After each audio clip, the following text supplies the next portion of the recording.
Hello everyone, welcome to channel Ghazala Khan with NET JRF Psychology exam. I am going to discuss about NTA UGC NET syllabus in psychology. So हम आज इस lecture में psychology का syllabus को discuss करने वाले हैं कि साइकोलॉजी का सिलेबस है क्या इस फर्स्ट लेक्चर में। देखते हैं कि इसका यूनिट वाइज सिलेबस है क्या।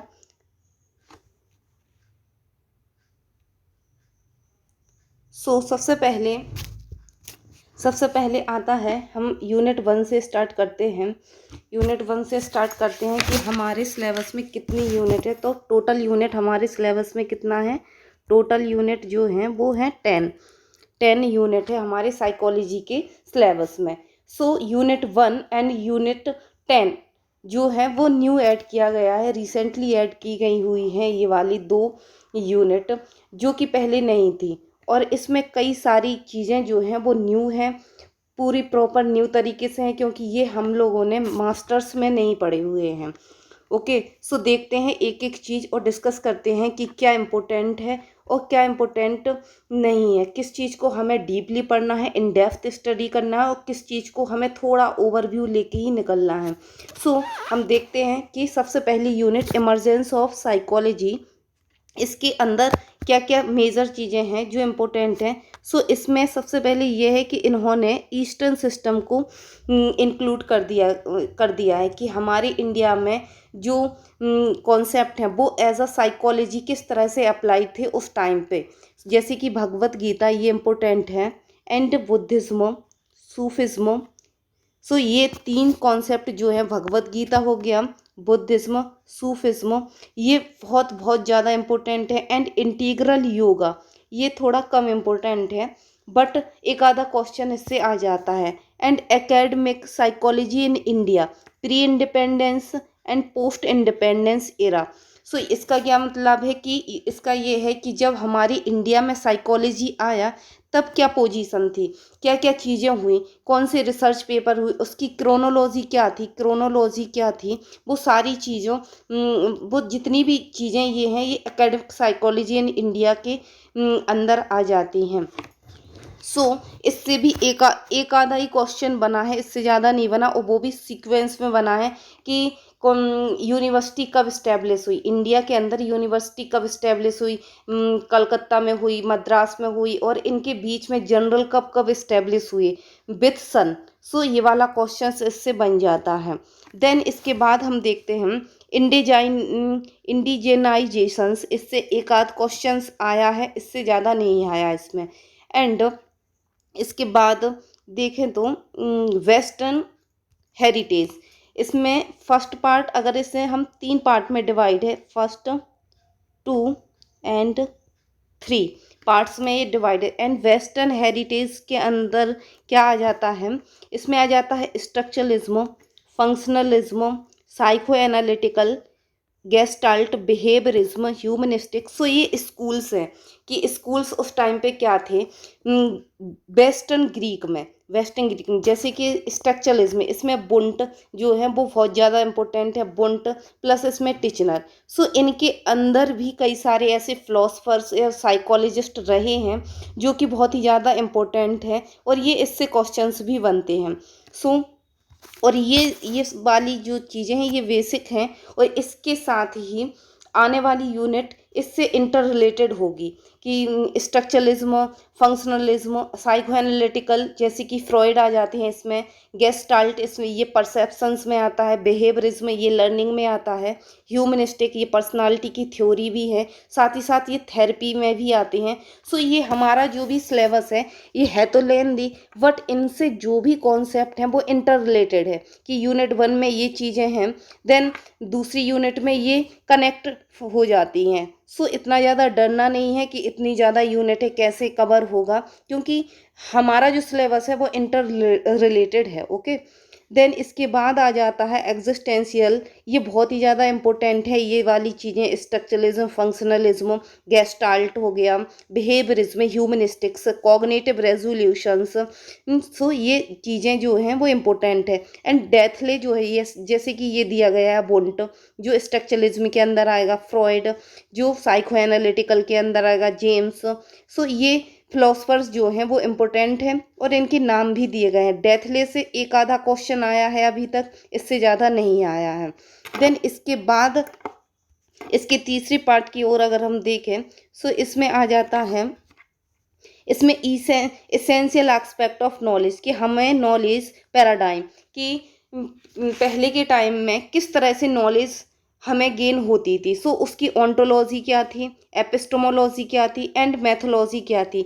सो ये वाली जो चीज़ है ये हमारे फर्स्ट पेपर से भी रिलेटेड है। फर्स्ट पेपर में भी ये teaching aptitude and research aptitude में ये चीज़ें आ जाती हैं। Okay, then social constructivism and existential phenomenology, जैसे कि ये भी था यहाँ पे, एग्जिस्टेंशियल ये था, देन यहाँ पे आ गया। सो ये इंटर रिलेटेड है। देन यहाँ पे अब अगर आप देखो तो योगा, भगवत गीता, बुद्धिज्म, ये भी रिपीटेड हो गया, सूफिज्म, इंटग्रल योगा। सो ये फर्स्ट यूनिट एंड 10 यूनिट जो है वो इसी तरह से इन रिपीटेड है। सो ये नई भी है और ये रिपीटेड भी है, और यहाँ से क्वेश्चंस भी बन रहे हैं, बट इतने डेप्थ में नहीं बन रहे हैं, ओवर भी थोड़ा ऊपर ऊपर से बन रहे हैं। और इसको हम रीसेंट पेपर के हिसाब से एनालाइज करते हुए हमने यहाँ पे एनालाइज किया है कि किन किन टॉपिक से यहाँ पे क्वेश्चंस आ सकते हैं। ओके, देन इसके बाद हम देखते हैं नेक्स्ट यूनिट है इसमें। सो यहाँ पे एक सेकेंड,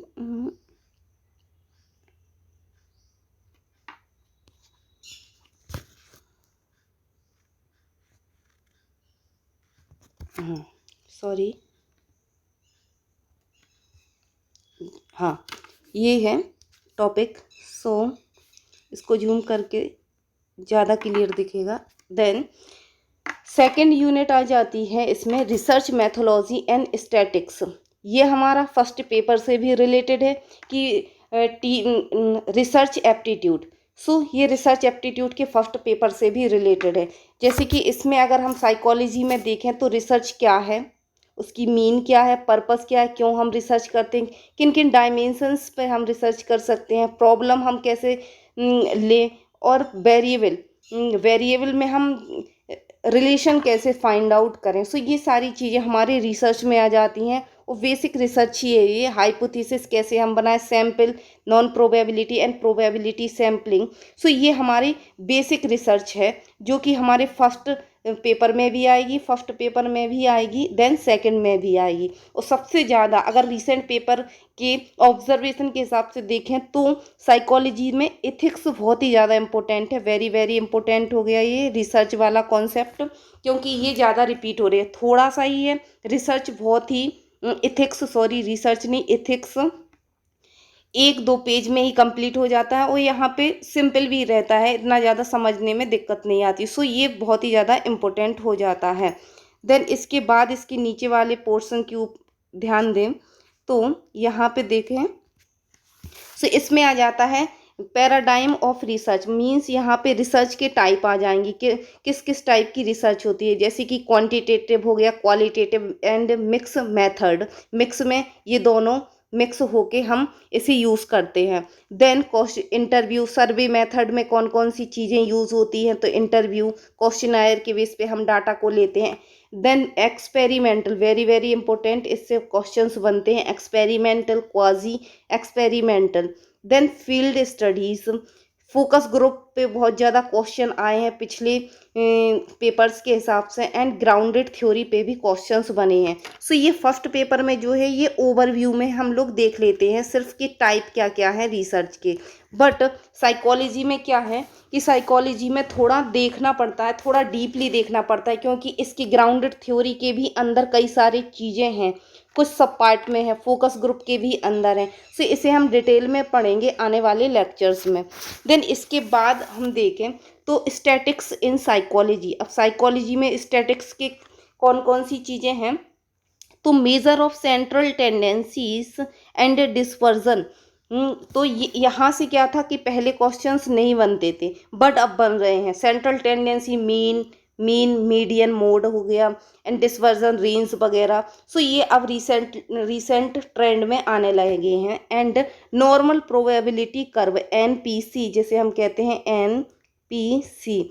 सो ये वेरी वेरी इंपॉर्टेंट है क्योंकि इससे ही नॉर्मल प्रोबेबिलिटी कर्व से ही कई सारे क्वेश्चंस हैं जो बनते हैं, कई सारी कन्वर्जन है जो हमें फाइंड आउट करने के लिए आते हैं। सो ये बहुत ही ज़्यादा इंपॉर्टेंट हो जाता है, बहुत ही ज़्यादा इंपॉर्टेंट हो जाता है। देन इसके बाद आ जाता है पैरामेट्रिक मैटी test and non parametric test में sign test, Wilcoxon sign rank test, Mann Whitney U test, Kruskal Wallis test.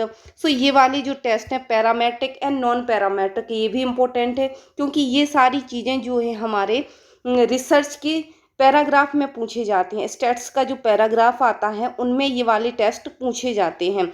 सो इन टेस्ट की अपनी अपनी खासियत है। एक कुछ मेन पॉइंट है जिसे हमें याद रखना पड़ता है और उसमें से हम अपना क्वेश्चंस बना लेते हैं। तो डरना नहीं है, इन सारी चीज़ों की क्लासेस आएंगी आने वाले टाइम में और एक एक करके हम लोग कवर भी करेंगे। देन इसके बाद आ जाता है कोरिलेशन एनालिसिस एंड कोरिलेशन के अंदर आता है प्रोडक्ट मूवमेंट, रैंक ऑर्डर जिसे स्पेयरमैन भी बोल जाते हैं, and partial correlation multiple. So ये वाली चीज़ें जो हैं tetrachoric point wise serial very important क्योंकि सीधा सीधा क्वेश्चन इससे बनता है पॉइंट वाइज सीरियल से। देन फाई कोफिशिएंट ये भी। सो इनमें क्या है रिग्रेशन वगैरह ये सारी चीज़ें जो हैं, एनोवा हो गया, एनोवा ब्लॉक डिज़ाइन, इनके DF कैलकुलेट करने के लिए आते हैं, सबके DF कैलकुलेट करने के लिए आते हैं। एंड अगर हम पूरा इन शॉर्ट में इसे डिफाइन करें तो इसमें क्या है, ये पूरा जो पोर्शन है ये इनकी कुछ कुछ ही खासियत है, कुछ कुछ पॉइंट है जिसको हमें गौर करना पड़ता है, जिसको हमें माइंड में बिठाना होता है, और उसी बेस पे ही हम अपने पैराग्राफ को सॉल्व कर सकते हैं। और फॉर्मूला इनमें नहीं इतना ज़्यादा पूछा जाता हमारे साइकोलॉजी एग्ज़ाम में, ठीक है। सो इनसे पैराग्राफ सॉल्व हो जाता है। सो देख के इतना घबराना नहीं है, सोचना नहीं है कि इतना कितना कैसे होगा। इनकी छोटी छोटी चीज़ें, छोटी छोटी निशानियाँ हैं जिससे कि आराम से हो जाएगा। ओके, नेक्स्ट देखते हैं।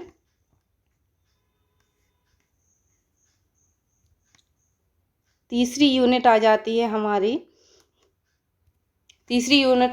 हमारी साइकोलॉजिकल टेस्टिंग। सो ये क्या है, थर्ड यूनिट साइकोलॉजिकल टेस्टिंग। सो टेस्टिंग और स्टैटिक्स ये है एक साथ साथ चलने वाली वो है यूनिट है। कुछ चीज़ें इसकी भी स्टैट्स से मिलती जुलती होंगी और स्टैट्स की इससे भी मिलती जुलती होंगी। ओके, सो इसमें क्या है टाइप ऑफ टेस्ट, ये बेसिक अंडरस्टैंडिंग के लिए है, इतना ज़्यादा क्वेश्चंस इससे नहीं बनता। क्वेश्चंस बनते हैं आज रिसेंट ट्रेंड के हिसाब से, आइटम राइटिंग पहले नहीं आता था बट अब आने लगे हैं। So item writing and item analysis और वेरी वेरी इंपॉर्टेंट हो जाता है ये पूरा सिलेबस की रिलायबिलिटी, वैलिडिटी एंड नोम्स में क्या आ जाता है कन्वर्ट करना आता है, और ये कन्वर्जन हमारे NPC के थ्रू ही हम फाइंड आउट इनका कर पाते हैं, NPC के थ्रू हम फाइंड आउट कर पाते हैं। सो रिलायबिलिटी, वैलिडिटी, नोम्स बहुत ही ज़्यादा इम्पोर्टेंट है, इस पे तो जितना इम्पोर्टेंट लगा दो उतना ही कम है। ओके, देन इसके बाद आता है एरिया ऑफ टेस्टिंग में क्या है इंटेलिजेंस के टेस्ट, क्रिएटिविटी के test, neuro psychological test, aptitude test. So इसमें आ जाता है इंटेलिजेंस इम्पोर्टेंट है, क्रिएटिविटी इम्पोर्टेंट है, देन पर्सनालिटी असेसमेंट टेस्ट जो होते हैं वो इम्पोर्टेंट है। ओके, सो इसके अलावा इसमें क्या है जो टेस्ट हैं इसमें ज़्यादातर जो है मैच द कॉलम पूछा जाता है, मैच द कॉलम इसमें पूछा जाता है। सो इसमें क्या होता है कि एक आधा ऐसे टेस्ट उठा के डाल देते हैं कि कुछ न्यू टेस्ट है, वो हमें पता नहीं होगा, हमने कभी नहीं पढ़ा होगा बट न्यू टेस्ट उठा के दे दिया।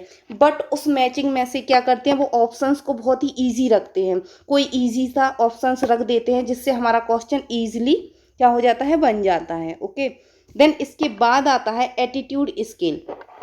एटीट्यूड का पूरा थ्योरेटिकल पोर्शन हमारे सोशल साइकोलॉजी में आएगा, और एटीट्यूड स्केल मीन्स एटीट्यूड को हम मेज़र कैसे कर सकते हैं उसके टेस्ट हमारे टेस्टिंग में आ जाता है। सो इसके अंदर आता है सीमेंटिक डिफरेंशियल, स्टेपल, लिकर्ड एंड इसमें कम दिए हैं, इसमें भी होता है एक थ्रस्टन टेस्ट होता है, थ्रस्टन टेस्ट होता है, राइटिंग को इग्नोर करना प्लीज़। थ्रस्टन टेस्ट होता है एंड गटमैन स्केल्स भी आ जाते हैं, गटमैन स्केल्स भी आता है, Guttman. Okay, so Guttman scales भी इसमें आ जाता है। Semantic differential, Stapel, Likert, Thurstone and Guttman आ जाता है। और ये एरिया आप इग्नोर कर सकते हैं, ये इतना इम्पोर्टेंट नहीं है। ओके, देन इसके बाद हम देखें तो फोर्थ यूनिट आती है हमारी biological waste behaviour. Biological waste behaviour में क्या आ रहा है कि इसमें आ जाता है कि हमारी सेंसरी सिस्टम्स क्या हैं, हमारे सेंसरी सिस्टम्स में सेंसेशन, रिसेप्टर्स कैसे वर्क कर रहे हैं, उसकी प्रोसेस क्या है। इसके अंदर आ जाते हैं आईज, आई की एनाटॉमी पूरी, ईयर आ जाता है, सो ईयर की एनाटॉमी, ये सारी चीज़ें इसमें आ जाती हैं सेंसेशन में। देन न्यूरॉन पूरा इंपॉर्टेंट है कि इसका फंक्शंस क्या है, कितने टाइप की होती है, बायपोलर होता है, मल्टीपोलर होता है, स्यूडोपोलर भी होते हैं, सो ये टाइप भी पूछे जाते हैं। Then neural impulse means action potential की पूरी चीज़ें इसमें पूछी जाती है, एक्शन पोटेंशियल। साइनेप्टिक ट्रांसमिशन, जो हमारे साइनेप्स वाला एरिया होता है उसका पूरा process. Then neurotransmitter very important, जैसे कि गावा हो गया, गावा, एसिटिकोलाइन, ACH, कई सारे ऐसे न्यूरो ट्रांसमीटर हैं जो पूछे जाते हैं, सो ये इम्पोर्टेंट हो जाता है। देन इसके बाद हम देखें सो central and peripheral nervous systems इसमें इम्पोर्टेंट है। कुछ ही पॉइंट आते हैं इसमें, सीधा क्वेश्चंस बन के आता है, इनके फंक्शंस देखे जाते हैं कि central and peripheral nervous system का फंक्शंस क्या है। सो ये इम्पोर्टेंट हो जाता है। Then method of physiological psychology, इसमें दो तरह के मेथड आते हैं, एक इन्वेसिव मेथड जिसको हम अंदर इंसर्ट करके उस मेथड को यूज़ करते हैं। देन आ जाता है नॉन इन्वेसिव मेथड, इसमें हम कोई चीज़ इंसर्ट नहीं करते हैं, ओनली ऊपर से इसमें वर्क होता है, जैसे कि इजी मेथड, स्कैनिंग वगैरह आ जाता है। इसके अंदर और भी ऐसे स्कैन है, जैसे PET स्कैन आ जाता है। सो कई सारे ऐसे और भी मेथड हैं जो इसमें दिया नहीं गया है, बट क्वेश्चंस इससे बनते हैं। ओके, देन इसके बाद आ जाता है ग्लैंड्यूलर सिस्टम, जो कि अभी आजकल आ रहे हैं। देन उनके फंक्शंस, बायोलॉजिकल वेस्ट मोटिवेशंस में क्या आ जाता है, हंगर एज अ बायोलॉजिकल, हमारे अंदर से क्या प्रोसेस चल रही है उसका, ये आते हैं। देन थ्रस्ट, सो दो तरह की थ्रस्ट होती हैं, बस उससे ही क्वेश्चंस बन जाते हैं। स्लीप में बायोलॉजिकल स्लीप, किस तरह से हमारी स्टेजेस चलती हैं, सो ये आता है। सेक्स से सिर्फ एक ही क्वेश्चंस बनता है जो हमारे PYQ से सीधा सॉल्व हो जाता है, उसकी सिर्फ स्टेज आ जाती हैं जो हमें सीक्वेंस में लगाना होता है। ओके, देन इसके बाद आ जाता है इमोशंस में लिम्बिक सिस्टम में इम्पोर्टेंट हो जाता है हमारा हिप्पोकैम्पस, एमिगडाला, उसके फंक्शंस वगैरह, उसके हार्मोन कैसे रिलीज हो रहे हैं, इफेक्ट उसका बॉडी पे क्या पड़ रहा है, सो ये लिम्बिक सिस्टम जो है वो इम्पोर्टेंट हो जाता है। देन इसके बाद आ जाता है नेचर नर्चर, ये पहले आते थे बट अभी नहीं आ रहे हैं इतना ज़्यादा, सो इसको आप इग्नोर कर सकते हैं। ओके, यहाँ तक क्लियर? कोई डाउट तो आप पूछ सकते हैं कमेंट में। देन इसके बाद आगे देखें, सो आगे इसमें आ जाता है 5 यूनिट आएगी, attention, perception, learning, memory and forgetting. So इसमें क्या क्या इम्पोर्टेंट है, अटेंशन, परसेप्शन, जो कि हमारा गेस्टाल्ट, जो हमने फर्स्ट यूनिट में कवर किया था, फर्स्ट में कि स्कूल्स ऑफ गेस्टाल्ट वगैरह जो थे, तो वो परसेप्शंस के अंदर आएगा, जैसे कि बिहेवियरिज्म वो लर्निंग के अंदर आ रहा था, मेमोरी एंड फॉरगेटिंग। सो ये रिपीटेड हो जाते हैं वहाँ पे भी और यहाँ पे भी। हमारा सिलेबस जो है वो देखने में लेंदी है, बट अगर हम देखें, ऑब्जर्व करें, तो चीज़ें जो है वो इंटर रिलेटेड हैं। ओके, देन इसमें देखें इस यूनिट में क्या इंपॉर्टेंट है, तो अटेंशन अटेंशन में क्या है कि फॉर्म ऑफ अटेंशन ज़्यादा इंपॉर्टेंट आ जाता है। कितने टाइप के अटेंशन है, जैसे कि endogenous, exogenous, divided attentions, focus attentions, तो कई सारे अटेंशंस हैं जो इम्पोर्टेंट हो जाते हैं। Then model of attention, model of attention में आजकल कम क्वेश्चन ही आ रहे हैं, ज़्यादा क्वेश्चन नहीं आ रहे, ज़्यादा क्वेश्चन आ रहे हैं हमारा फॉर्म ऑफ अटेंशन से। देन परसेप्शंस, परसेप्शंस में क्या है, लॉ इनके बहुत ही ज़्यादा इंपॉर्टेंट है, बहुत ही ज़्यादा इंपॉर्टेंट है। Then illusion, illusion as a culture base, कि हमारे कल्चर में कौन सा इल्यूजन ज़्यादा इफेक्टिव है। सो culture illusion, size, shape, colour, ये कॉन्स्टेंसी, ये सीधा सीधा क्वेश्चंस बनता है। देन इसके बाद आ जाता है depth and movement, depth perceptions and role of motivation and learning perception, ये इतना इम्पोर्टेंट नहीं है। सो लॉ जो है ऑर्गेनाइजेशन गेस्टाल्ट के, वो इम्पोर्टेंट है। Then size, shape and colour, constancies जो हैं वो इम्पोर्टेंट है। देन इल्यूजन इम्पोर्टेंट है। Okay, and signal detection theory very very important, ये इससे आजकल ज़्यादा ही क्वेश्चंस बनते हैं। सो सिग्नल डिटेक्शन थ्योरी पूरी ही इम्पोर्टेंट है। ओके, देन पैटर्न रिकॉग्नाइजेशंस, ये चीज़ें इम्पोर्टेंट हैं। सबनिवल परसेप्शन, इससे सीधा ही क्वेश्चंस बनता है जिसका अनकॉन्शियस हो जाता है, कभी बिलो द थ्रेशोल्ड होता है इसका आंसर्स। सो सबनिवल परसेप्शन बहुत ही ज़्यादा इम्पोर्टेंट है। Then ecological perspective on perceptions, ये गिब्सन ने दिया था। सो गिब्सन की ये थ्योरी है परसेप्शंस की, गिब्सन की थ्योरी है परसेप्शन की। एंड विजुअल क्लिफ्ट एक्सपेरिमेंट, ये भी आता है जो कि गिब्सन ने दिया था, 11 गिब्सन ने ये दिया था। सो इसका एक्सपेरिमेंट आता है। ओके, देन नीचे देखें अगर हम, so learning process and memory, so learning process and memory जो हमने पढ़ा था, इसमें क्या है कि थॉर्नडाइक इम्पोर्टेंट है। एंड हल से कम क्वेश्चंस आते, अगर आता है तो सीधा सीधा बन जाता है। Okay, then classical conditions and instrumental conditions, ये बहुत ही ज़्यादा इंपॉर्टेंट है। क्लासिकल कंडीशन में टेम्पोरल रिलेशनशिप इम्पोर्टेंट है, टेम्पोरल रिलेशनशिप इम्पोर्टेंट है। एंड रीइंफोर्समेंट शेड्यूल इसमें इम्पोर्टेंट हो जाता है स्किनर की थ्योरी में, कि रीइंफोर्समेंट शेड्यूल कैसा दिया गया। सो ये थ्योरी जो है वो इम्पोर्टेंट है। देन इसके बाद अगर हम देखें तो ऑब्जर्वेशन लर्निंग, जिसमें ये वेंड्यूरा ने दिया था, जिसमें बोबो डोल एक्सपेरिमेंट आ जाता है। Then verbal learning and discriminative learning, ये वाली चीज़ें इंपॉर्टेंट हैं जो कि एक ही पेज में क्लियर हो जाती है, इतना ज़्यादा लेंदी नहीं है। ओके, एंड इसके बाद मेमोरी एंड फॉरगेटिंग को देखते हैं, तो इसमें इसकी मेमोरी की process, encoding, storage and retrieval, and इनके एलिमेंट क्या हैं इनके, उस पर प्रोसेस उस पर आ जाता है हमारा questions. And short term, long term memory, sensory memory के अंदर भी कई सारी इनके टाइप है। एंड शॉर्ट टर्म मेमोरी में वर्किंग मेमोरी इंपॉर्टेंट है जो वेडले ने दिया था, एंड लॉन्ग टर्म मेमोरी, और इसके साथ साथ निमोनिक्स वगैरह जो हैं वो आ जाते हैं। एंड और भी चीज़ें हैं जो इसमें नहीं दी गई हैं बट मेमोरी वाले चैप्टर में आता है। ओके, सो वो हम तब करवाएंगे नेक्स्ट वाले उसमें। देन आगे देखें तो आगे 6 यूनिट है हमारी, 6 यूनिट है थिंकिंग, इंटेलिजेंस एंड क्रिएटिविटी। ये एक तरह से बेसिक साइकोलॉजी भी है, बेसिक साइकोलॉजी में ये सारी चीज़ें आती हैं। सो इसमें 6 यूनिट है थिंकिंग, इंटेलिजेंस एंड क्रिएटिविटी। सो यहाँ पे भी आप देख सकते हैं, देखो गेस्टाल्ट आ गए। सो ये वाली चीज़ें जो हैं इंटर रिलेटेड हैं। ओके, जो हम बार बार बोल रहे हैं आपसे।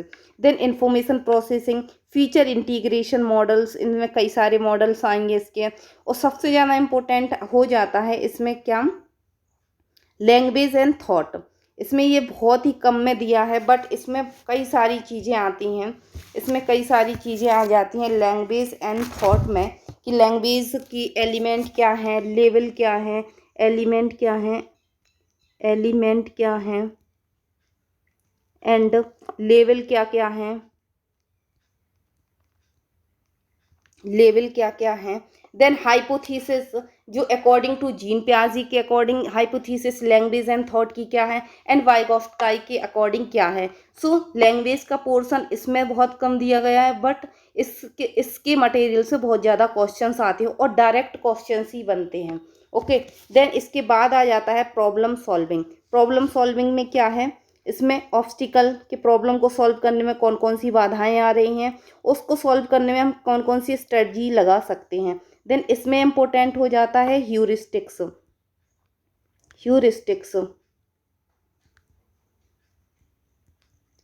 और बाकी के जो ह्यूरिस्टिक हैं वो सोशल साइकोलॉजी में कवर होते हैं। देन मेटाकॉग्निशन, इससे एक आधा क्वेश्चंस आ जाता है।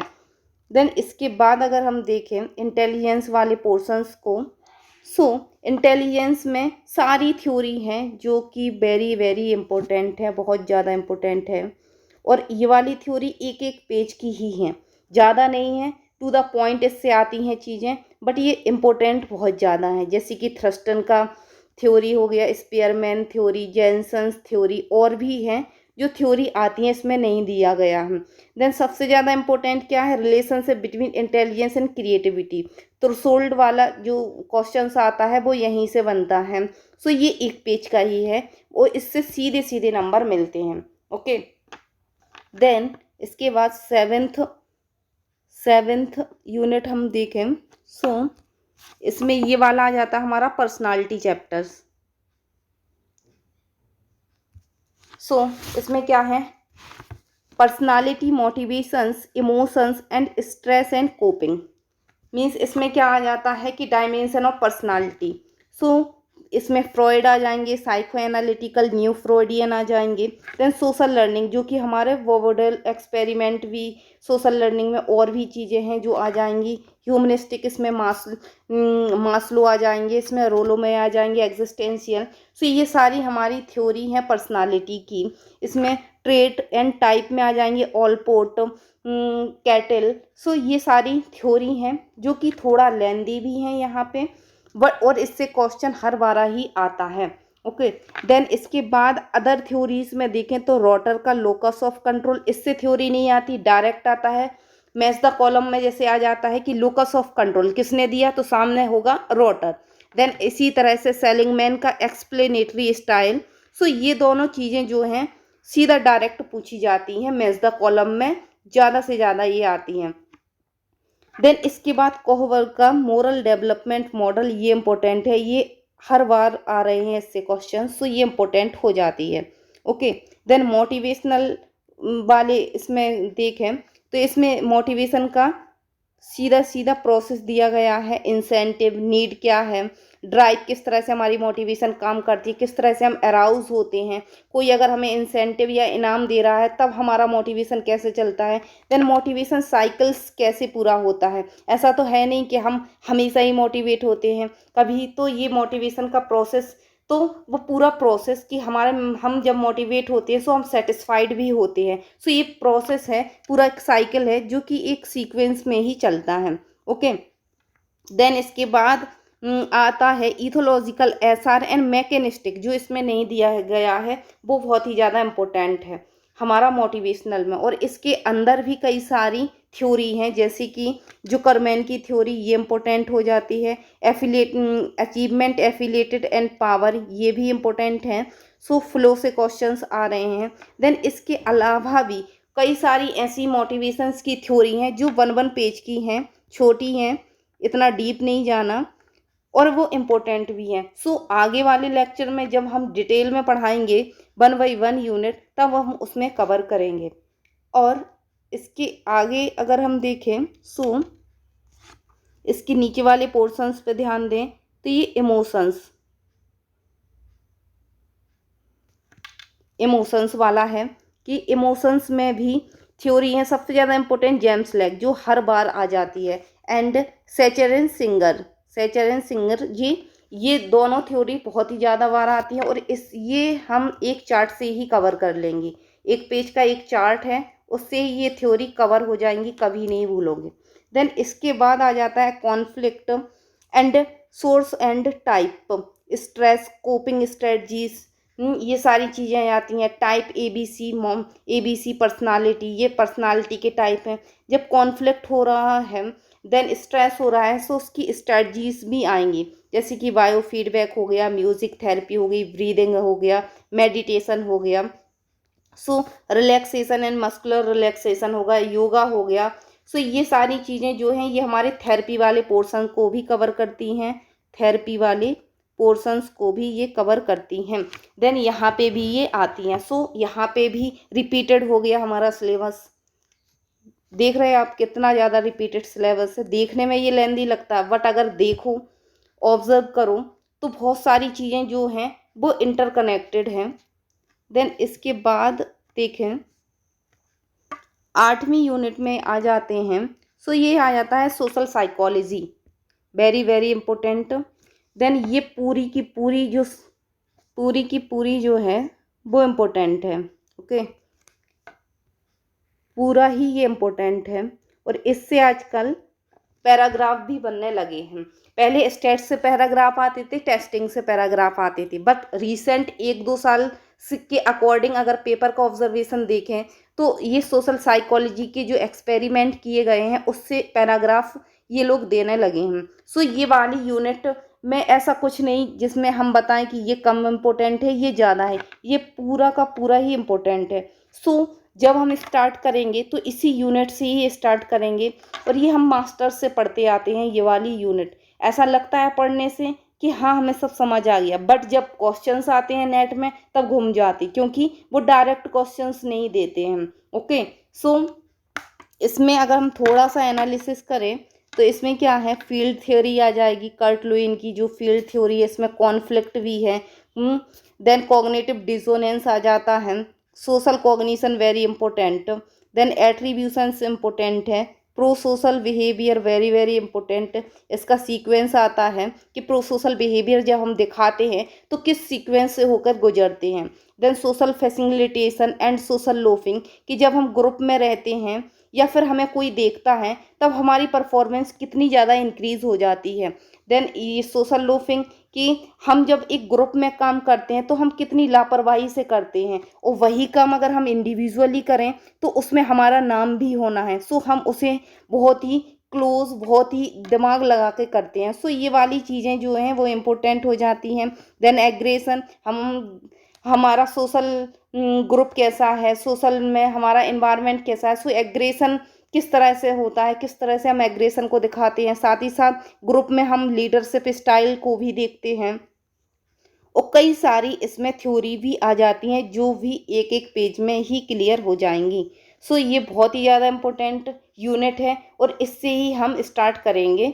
ओके, देन इसके बाद हम देखें, सो नाइन्थ यूनिट में क्या है, human development and interventions.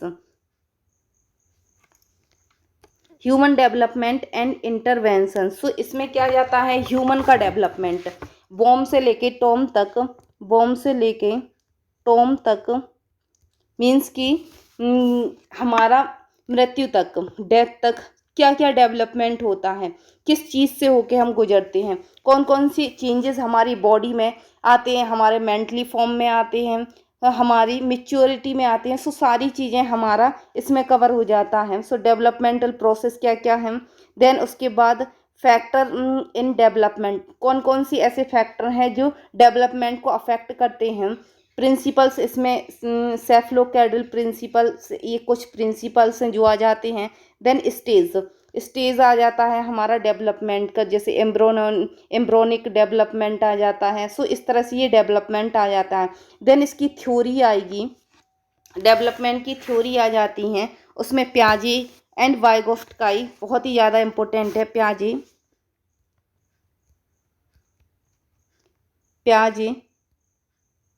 And वाइगोफ्स्की,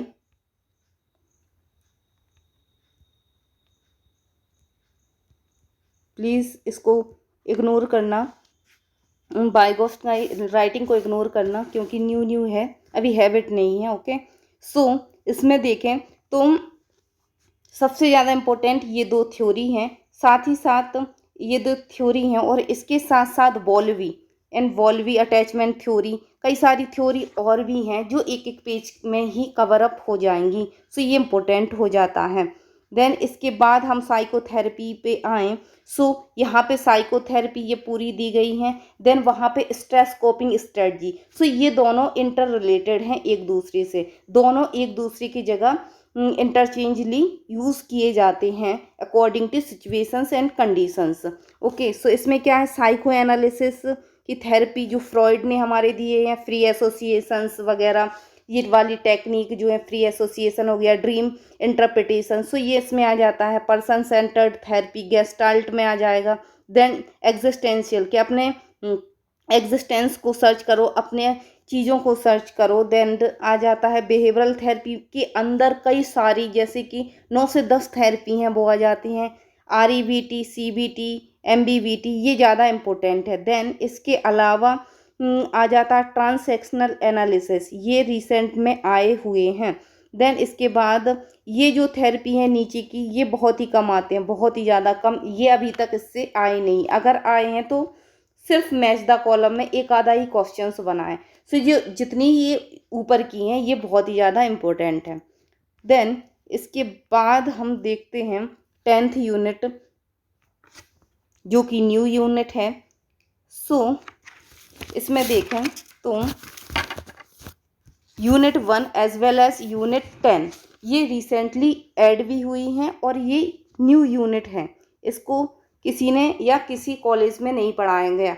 सो ये वाली एक ऐसी यूनिट है, फर्स्ट यूनिट से तो कई सारे क्वेश्चंस रिसेंट में आ रहे हैं, थोड़ा उसका ट्रेंड भी पता चल गया है, बट इमर्जिंग एरिया से इसका बहुत ही वास्ट सिलेबस है, पता ही नहीं चलता है कि कहाँ से कोई ना कोई न्यू चीज़ उठा के डाल देते हैं। बट अगर हम देखें इसमें भी थोड़ा सा ऑब्जर्वेशंस करें, सो इसके अंदर आ जाता है, इसमें जो रिसेंट ट्रेंड के हिसाब से कुछ चीज़ें हैं जो कि आ जाता है, जैसे कि जेंडर एंड पॉवर्टी से अभी तक क्वेश्चंस आए हैं। देन इसके बाद आया है डोमेस्टिक वायलेंस से भी क्वेश्चंस आया है, और स्टिग्मा से क्वेश्चंस आया है। सो ये पॉवर्टी से, जेंडर पॉवर्टी, इसमें तो क्वेश्चंस बने हैं। देन इसके बाद पीस साइकोलॉजी में देखें तो इससे जो ये हेडिंग दी गई है कि वायलेंस नॉन वायलेंस, इससे तो नहीं आए अभी तक क्वेश्चंस, बट इसके अलावा जो हैं वो पीस साइकोलॉजी जैसे कि हैप्पीनेस हो गया, सो इनसे क्वेश्चंस बनते हैं। ओके, हैप्पीनेस वगैरह है, इनसे क्वेश्चंस बन जाते हैं। सो इसमें यही है। देन इसके बाद आ जाता है कैंसर, कैंसर से अभी तक क्वेश्चंस आए हैं। देन डायबिटीज़ से क्वेश्चंस आए हुए हैं, देन डायबिटीज़ से आए हैं, और HIV एड्स से नहीं आए हैं अभी, और कोरोनरी हार्ट डिजीज़ से आए हैं। सो इसमें इतना ही है। देन इसके बाद इसमें देखें साइबर साइकोलॉजी, इसमें बहुत सारी चीज़ें न्यू हैं, पता ही नहीं चलता कौन सी चीज़ कब डाल देते और न्यू ही डाल देते। सो साइबर बुलिंग इसमें इम्पोर्टेंट हो जाता है। देन इसके बाद इसमें एक कॉन्सेप्ट है जो बार बार रिपीट इन्होंने किया है, ऑनलाइन डिसइनहिबिशन इफेक्ट, ऑनलाइन डिसइनहिबिशन इफेक्ट। सो ये इफेक्ट से काफ़ी क्वेश्चंस आए हुए हैं। देन इसके बाद पीस साइकोलॉजी से हैप्पीनेस,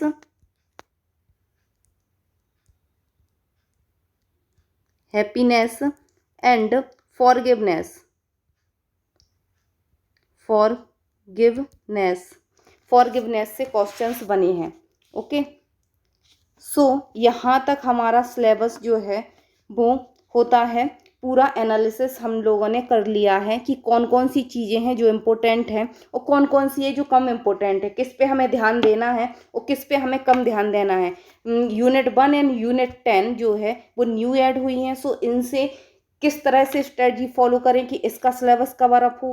तो अगर हम स्ट्रेटजीज बताएं, अगर एक ओवरव्यू में हम देखें तो जो रीसेंट पेपर के हिसाब से जो जो टॉपिक आ रहे हैं उसको हमें डीपली पढ़ना है, लेकिन इतना ही डीपली नहीं पढ़ना कि बहुत ही डीप हम घुस जाएं इसमें। बाकी जो हमारी यूनिट है उसमें हम बहुत डेप्थ में भी जा सकते हैं और उससे हम नंबर भी गेन कर सकते हैं। सो इसके अलावा अगर हम थोड़ा बेसिक्स में देखें, सो इसमें क्या है कि हम देखें कि नेम ऑफ एग्जामिनेशन में क्या है, ये एलिजिबिलिटी है। ओके, नेट जो है हमारी एलिजिबिलिटी टेस्ट है जो कि NTA कंडक्ट कराता है। ये साल में 2 बार होता है और ये ऑनलाइन ही होता है। ये मल्टीपल चॉइस क्वेश्चंस होते हैं और पेपर 1 और पेपर 2 2 पेपर होते हैं without gap. Without gap 3 hours का जो है वो ड्यूरेशंस होता है और विदाउट गैप इसको हम पेपर करते हैं। ओके, देन इसके बाद देखें सो पेपर 1 में 50 क्वेश्चंस आएंगे जो 100 नंबर के होंगे। देन पेपर 2 जो सबका अपना अपना सब्जेक्टिव है, इसमें जैसे कि साइकोलॉजी से 100 क्वेश्चंस आएंगे जो 200 के होंगे और 3 आवर्स का इसमें क्या होगा ड्यूरेशंस होगा। 3 आवर्स में हमें अपना कंप्लीट करना है विदाउट गैप। पहले क्या होता था, बीच में गैप मिल जाता था, बट अब गैप नहीं देते हैं। ओके, देन यहाँ तक होता है हमारा पूरा सिलेबस का ऑब्जर्वेशन एनालिसिस कि कौन सी चीज़ें हमें कितनी करना है, कितनी नहीं करना है, कितना हमें लेके चलना है। सो यहाँ तक हमारा पूरा डिस्कशन फिनिश होता है। आई होप आपको चीज़ें क्लियर हुई होंगी। सो आज के लेक्चर में इतना ही। आई होप सारी चीज़ें क्लियर होंगी। If you have any doubt you can ask me. Thank you so much. Thanks for watching. Thank you.